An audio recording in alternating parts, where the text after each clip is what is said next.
இல்லை நீங்கள் உங்களுக்கு இந்த ப்ரோ சொன்ன மாதிரி ஆஃபர் எந்த கடையிலையுமே யாருமே கொடுக்க மாட்டாங்க ப்ரோ. சும்மா ப்ரோ 100 ரூபாய்க்கு சட்டைன்றாங்க.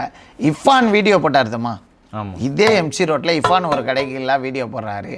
ஆனால் அது பார்த்தனா கண்டுபிடிச்சிடுவேன். அதுக்கப்புறம் அந்த கடைக்கு நிறைய பேர் வீடியோ போடுறாங்க. அந்த கடையில் பார்த்தீங்கன்னா 20 ரூபாய்க்கு டிஷர்ட்டு 19 ரூபாய்க்கு டிஷர்ட்டுன்னு சொல்கிறாங்க.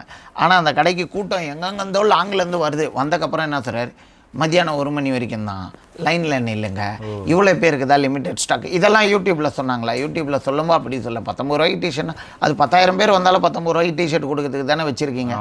அப்போ இதில் முட்டாள் யார்? பார்க்குற நம்ம மக்கள் தான் முட்டாள். நான் தான் சொல்லியிருக்கேனே, நம்ம மக்கள் ஒரு முட்டாள். அது என்ன பண்ணணும், அந்த கடைக்காரன் அப்படி சொன்னான்னா அந்த கடையை முற்றுகிடணும், கடையை க்ளோஸ் பண்ண வைக்கணும், கம்ப்ளைண்ட் ரிஷ்யூ பண்ணணும். இந்த மாதிரி ஃபேக்காக ப்ரொமோஷன் பண்ண யூடியூபர் சேனலை முடக்கணும். இந்த மாதிரி எதுவுமே பண்ண மாட்டேறீங்க. இதெல்லாம் நீ ஏன்டா இப்போ சொல்கிறேன்னா, நான் உங்கள் நல்லனுக்கு தான் சொல்கிறேன். எப்பயுமே நான் ஓப்பனாக பேசிடுறேன். என் மனசில் எந்த ஒளிவு மலையுமே எதுலேயுமே நான் வச்சுக்க மாட்டேன். எதாக இருந்தாலும் ஓப்பனாக சொல்லுவேன்.